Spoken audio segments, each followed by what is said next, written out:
Hi guys, so help me make some mac and cheese for our Christmas dinner. So here I have my main ingredients. So I have three types of cheeses. I have marble cheddar, mozzarella, I have some cooking cream, and some evaporated milk. So I am going to do my own shredding to shred my cheese. So here I have my cheddar, my mozzarella, and my marble cheese, all shredded by hand. I cooked some elbow macaroni. I was just doing this in basically a rush, guys. So, I didn't show you every step, but I boiled some macaroni. And now I'm going to make a roux. So I have some melted butter and flour in my pan, which I'm going to whisk thoroughly so that there isn't any lumps from the flour. And this is over medium heat, guys. Now I'm gonna add a little bit of green seasoning, so to sweeten, or not sweeten, but to season, the mac and cheese to give it some added flavor. And my green season is bell peppers, hot pepper, ginger, garlic, um, green onions, pimento, thyme, that I made myself.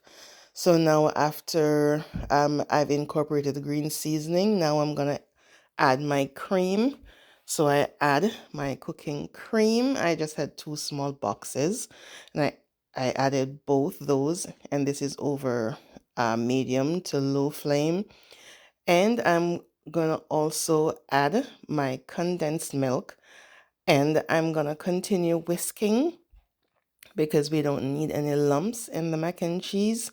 And this part of the process, it takes a while because you can't have the flames too high because, of course, the milk, it will boil up fast and boil over in the stove. So it's just, need some this process needs some TLC. So you gently whisk occasionally so as not to have any lumps. Now I'm going to add some additional seasoning. Right, well, here I'm adding some Maggi chicken seasoning. If you have all purpose, you can add the all purpose. And to it, off camera, well, I have some smoked paprika, which I'm adding as well. And I did add some garlic powder and onion powder.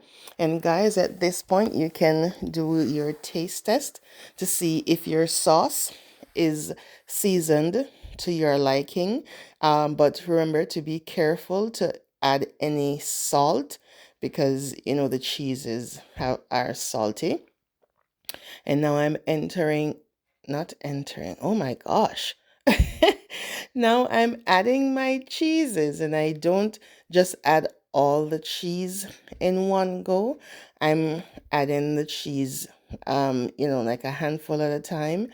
And then I'm gonna be whisking the cheese until it melts. Again, this is over low to medium heat. And we make sure to add the cheese once the milk starts bubbling. Okay, so you can add the cheese in the cold milk.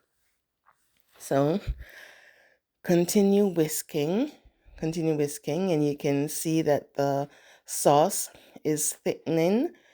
So you continue adding your cheese, and make sure, guys, to leave, a good amount of cheese because you're gonna sprinkle some on top of the macaroni before you place it in the oven.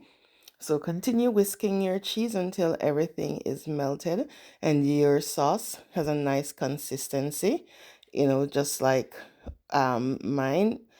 Everyone's preference is different.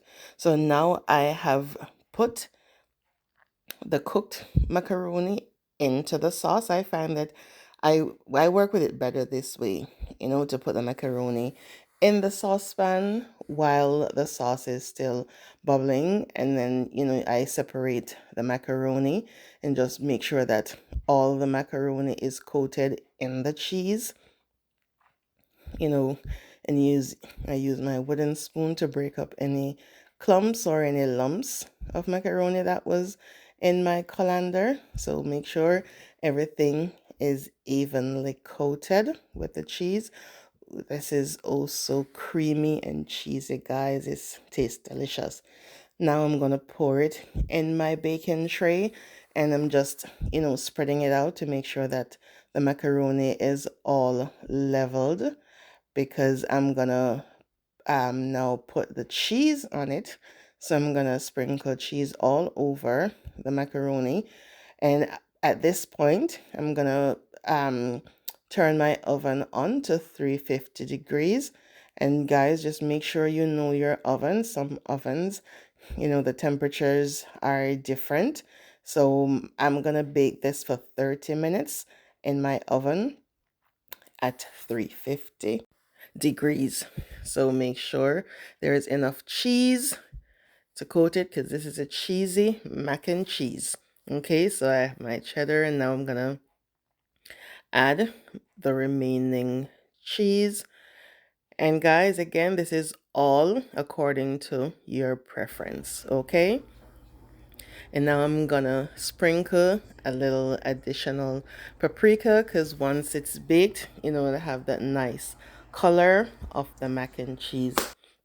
And I'm gonna bake at 350, as I said. And guys, after it was finished, I completely forgot. So of course the mac and cheese got cool, but when I came out of the oven, it was just nice and gooey. But this is my finished baked mac and cheese for my Christmas dinner.